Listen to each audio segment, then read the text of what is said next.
So my story starts on the edge of a bed. And that's because for many years I was in the transplant unit as a nurse, as well as the emergency room. And I had the privilege and the honor of being able to hear the stories of many of my patients. They would tell me about their lives, they would tell me their stories and their children. Many times they would also share stories of pain and guilt and shame, things that they wish they could go back in life and redo. And I believe that we all can share stories of shame and pain.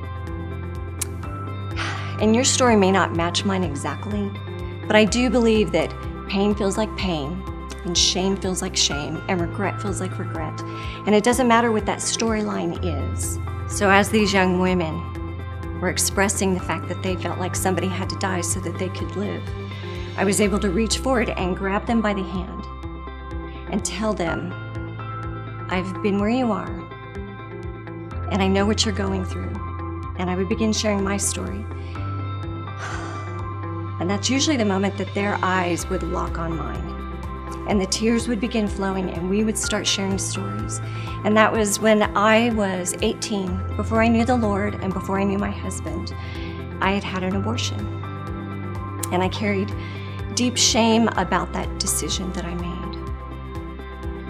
And my desire today is that I can come to you and I can share my story with you in an effort to bring healing and wholeness.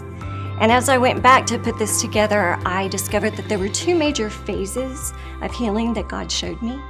They were not unlike those of a transplant patient. There's this intensive time of healing in the hospital where we find intensive heart healing that only somebody else could bring.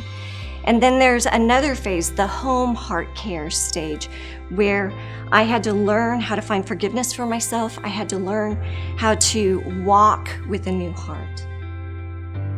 Now, as I share this with you, I may say things that trigger you or may make you feel like you want to pull back because the emotion starts rising.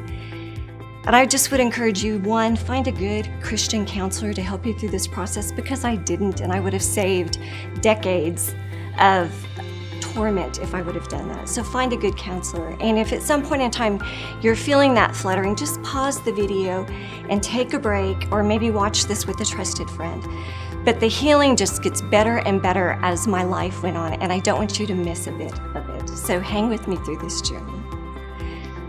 Now, the first stage of healing, that hospital phase of healing, where I found intensive care for my heart, kind of mirrored that of the transplant patient.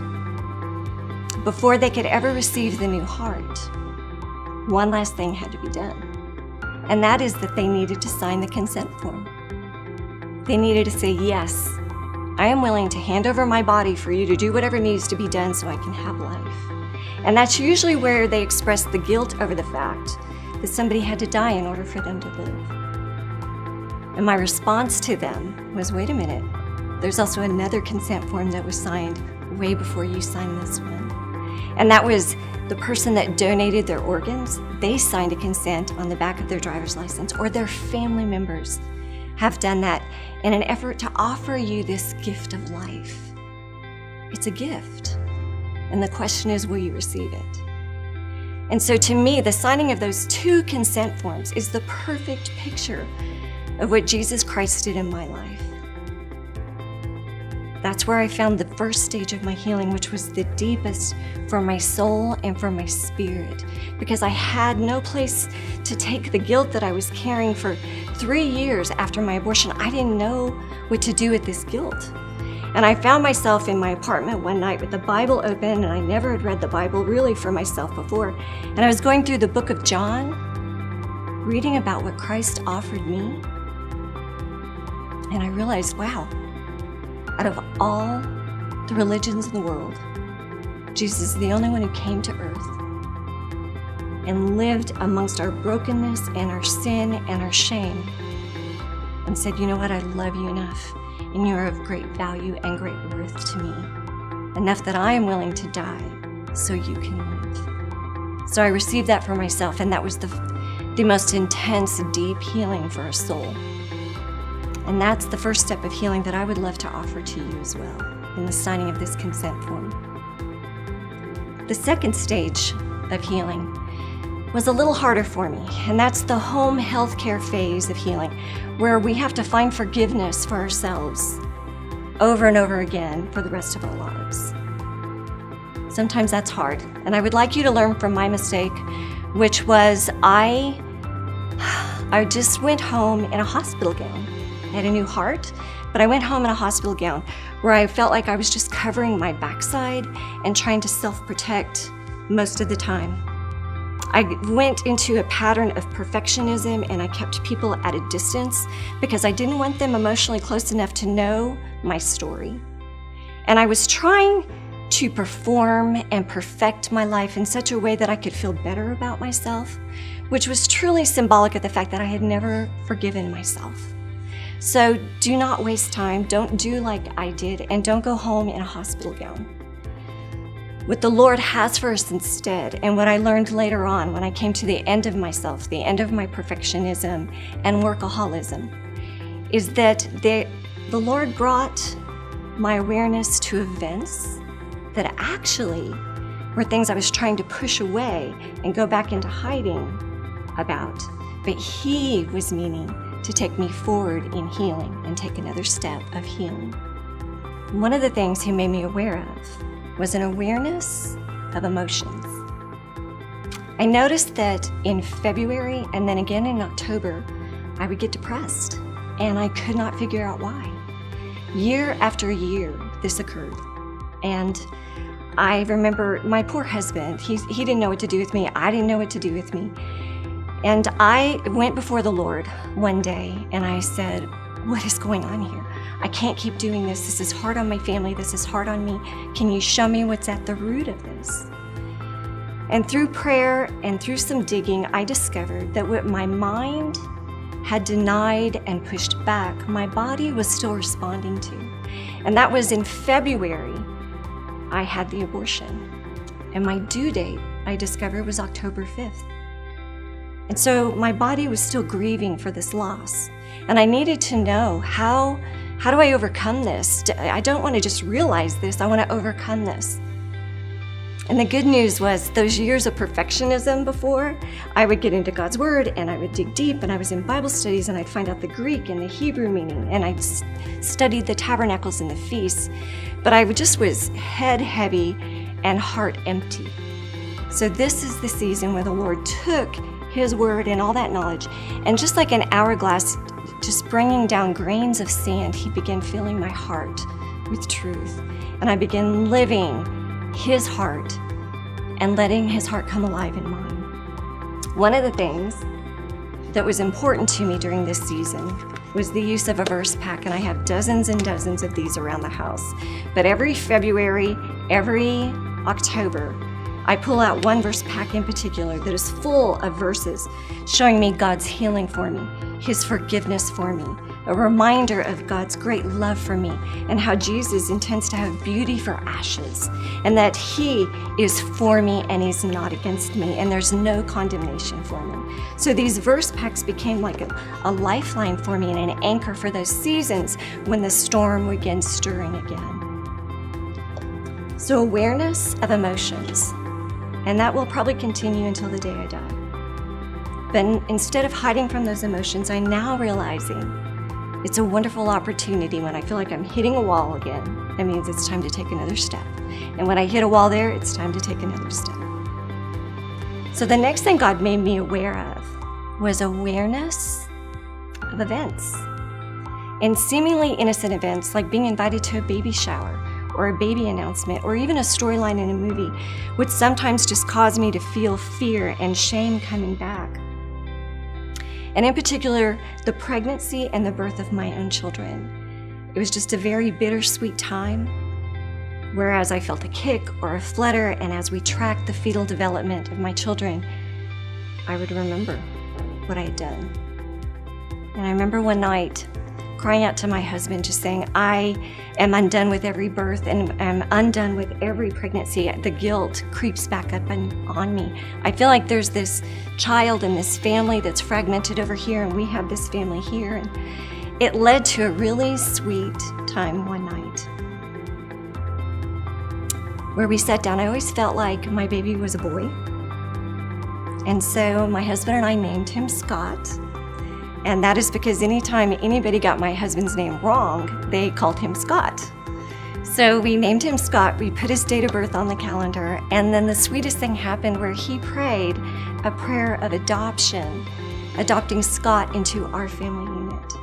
And that gave me such closure in my heart. There was something very powerful about that moment.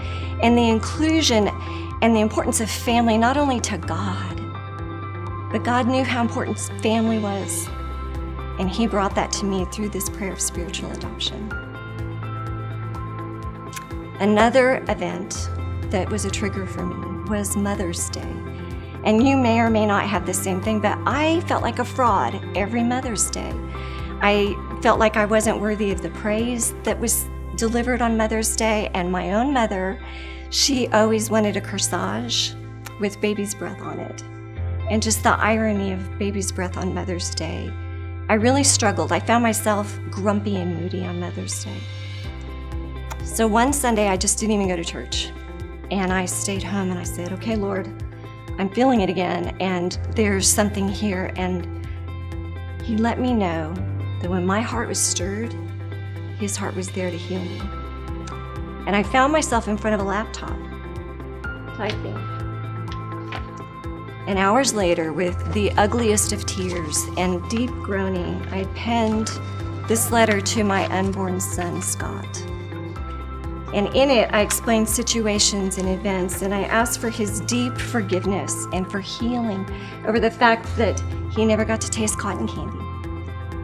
He never had a first kiss, and I wondered out loud in the letter, what would your wife been like? What about your children? Because I felt such guilt over cutting off his branch of a family tree. And here's the thing, such deep emotional work is painful. But the Lord was right there with me because he promises never to leave me or forsake me. He was there with me in that hard work, mining the deep things that needed to be mined so that he could bring up the deepest of healing. I can't tell you what that did for me. Every Mother's Day since, I haven't struggled with Mother's Day because I have asked for I know I have the forgiveness of the Father. I am learning to forgive myself through this process, and then I've asked for the forgiveness of my unborn son. There's such healing there. So awareness of emotions, awareness of events, brought me to an awareness of others. And once I stepped out of this self-protective hospital gown type living where I was trying to protect myself and push people away, God began healing my heart in such a way that I actually could open my heart up in new ways and open my hands out to serve other people. And one of the places I did that was in a pregnancy center where I served as a nurse. And I would share my story time and time again with young women who were very vulnerable, and the Lord loves very dearly. Here's the hard part. In serving others, I found myself driving home after each clinic day just crying out loud, going, Lord, this is too hard. I don't think I can keep doing this. How many times do I have to share this story? Because sometimes they listen and sometimes they don't listen. And it's too much of a burden for me to carry. I can't keep crying like this. And the thought came into my mind, Cyndi, there's healing in these tears. Every tear you shed is a tear that wasn't shed way back then whenever you were still in denial of everything. So there was healing in those tears, and I found that healing for myself. And I would tell those young women, if I could go back in time and do it over again, I would have put my life on hold for 9 months. I would have just changed my plans for 9 months. And I wish I would have given birth to that child and given that child up for adoption to a family that could have loved him and where life could have continued. But I can't go back in time. But what I can do is I can give you my story, and hopefully you can learn from it. That awareness of others also spilled over into my own children. Usually when they were teenagers and they had done something that they thought God could never forgive them for, I could come to them and say, let me tell you a story. Let me tell you my story that shows how deep God's love goes. And you have a brother in heaven, and his name is Scott. Someday you're going to meet him. And I gave all 3 of my children permission to share my story with any of their friends at school that might find themselves in that same situation or too afraid to go talk to anybody else. But the most powerful piece of becoming aware of others is becoming aware of Christ in my situation. And this was the most powerful piece. If Jesus was, and he is to come, that means he was there on that day in February long ago when I laid on that abortionist bed. And so I came home one day after hearing about this technique in a Bible study, but I didn't feel safe doing it in that setting. I came home and said, Lord, would you please give me your vision, your picture of what that day looked like, because I didn't know you were there then. But now I know you were there. And what he proceeded to show me is on the edge of that bed, when the scar-faced man at the end of the table was taking my baby's life, the Lord Jesus was there.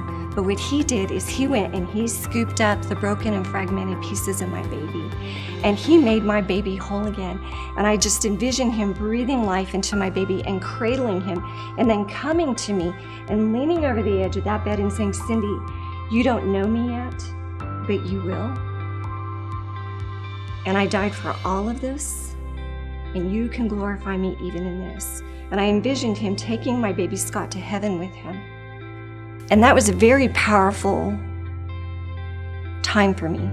So anytime shame and guilt creeps back into my life, I go back to the fact that I believe that Jesus holds every baby, every aborted baby, in his arms in heaven.